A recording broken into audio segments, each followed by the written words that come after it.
Baik, pagi ini kita akan masuk membahas tentang persamaan akuntansi.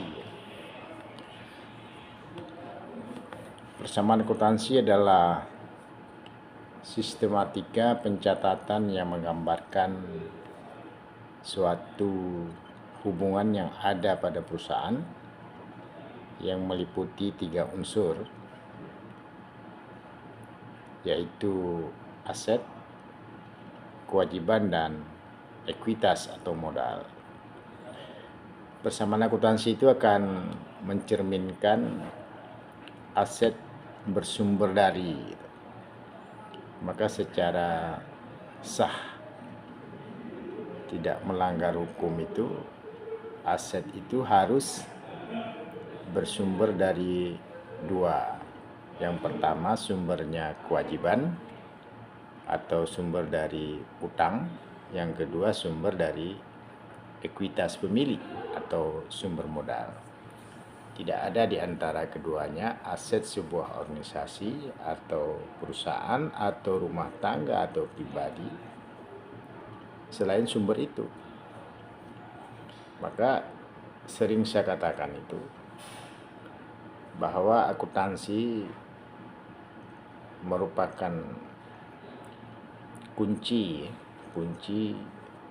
untuk menuju hidup halal.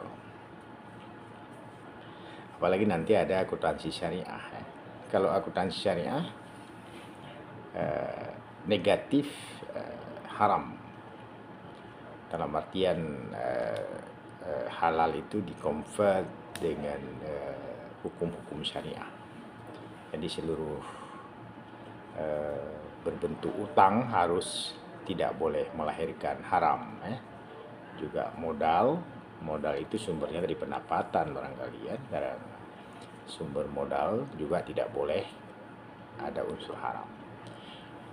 Bagaimana kalau utang itu sumbernya bisa menjadi haram ya, karena melahirkan riba barangkali ya. Tetapi dalam konvensional kita tidak membicarakan halal atau haram ya, dalam konteks agama ya, tentunya. Oke. Nah, mari kita pahami dulu akuntansi dalam perspektif konvensional. Nanti kita kaji tentang bagaimana akuntansi dalam perspektif syariah. Saya ulangi, persamaan akuntansi itu seperti persamaan sederhana ya. Aset sama dengan kewajiban ditambah ekuitas atau modal pemilik. Nah, atas dasar persamaan akuntansi ini kita bisa membuktikan bahwa sisi kiri dengan sisi kanan itu tetap sama.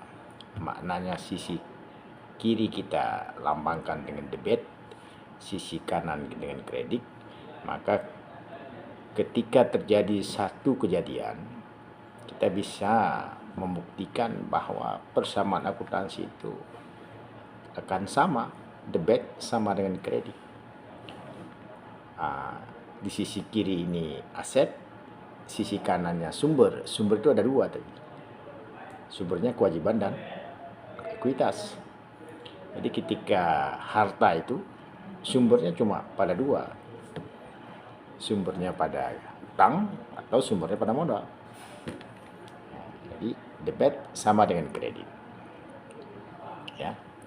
Nah, ini akan kita terus-menerus kita gunakan. Jadi persamaan akuntansi ini cerminan bahwa harta perusahaan itu bisa kita buktikan keberadaannya itu sah. Ya. Tidak ada di antara keduanya. Apa keduanya itu? Hal-hal yang menyimpang dengan hukum.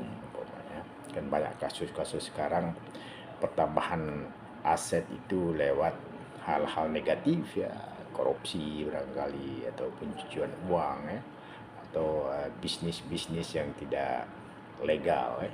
Kita bisa buktikan. Ini barangkali dasar bagaimana kita memeriksa harta seseorang. Dasar nanti audit dari persamaan akuntansi ini bisa lahir audit pemeriksaan itu, ya gunakan aja persamaan akuntansinya. Harta sumber di mana?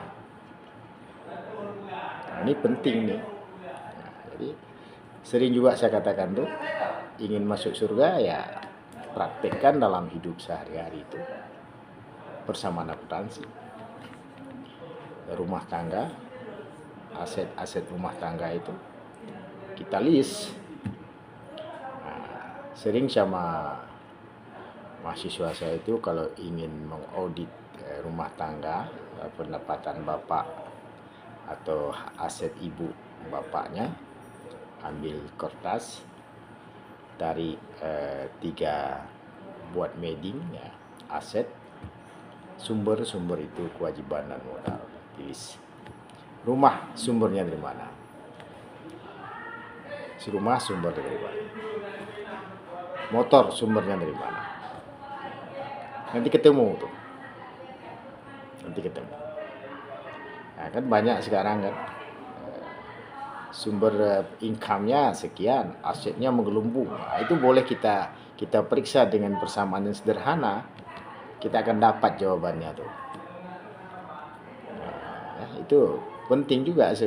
Ya, barangkali di luar kelas ini para pemangku kepentingan bisa saja melakukan pemeriksa ringan ya kepada setiap karyawannya tuh. Ya, dari mana sumber asetnya besar sekali sedangkan pendapatannya kecil. Contoh seorang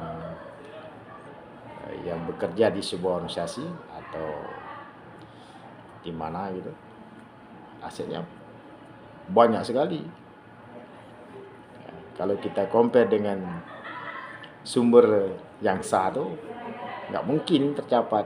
Taruhlah gaji dia 15 juta, anaknya 4, tanggungannya orang tua ada, beli mobil, beli rumah di mana-mana, libur akhir tahun kemana-mana, itu dari mana pendapatannya?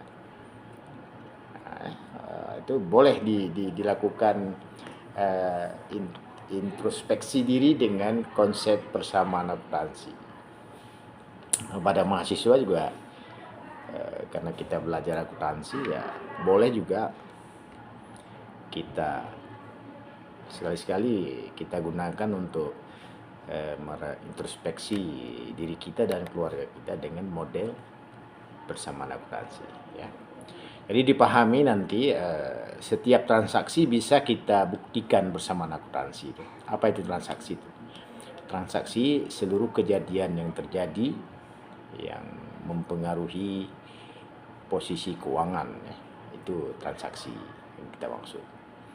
Jadi kalau kejadian tidak mempengaruhi posisi keuangan tidak dianggap transaksi di dalam akuntansi. Contoh transaksi dalam sebuah transaksi bisnis, membeli peralatan dengan cara kredit itu transaksi. Dia mempengaruhi posisi ya. Asetnya debit, kreditnya utang atau munculnya kewajiban. Atau membayar gaji itu transaksi, artinya beban gaji debit, kemudian kasnya kredit. Nah, itu berarti terjadi perubahan posisi keuangan ya. Maka transaksi di dalam akuntansi adalah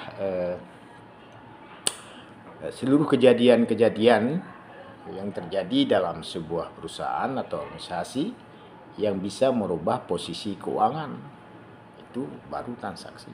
Kalau ada kejadian tidak merubah posisi keuangan, ya tidak transaksi. Contoh, ada kejadian, umpamanya manajer berpacaran dengan sekretaris, itu juga kejadian, tapi tidak dianggap sebuah transaksi yang perlu kita catat di dalam akuntansi.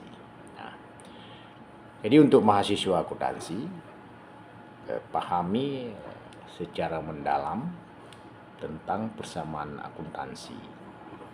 Karena persamaan akuntansi ini akan terus-menerus kita gunakan.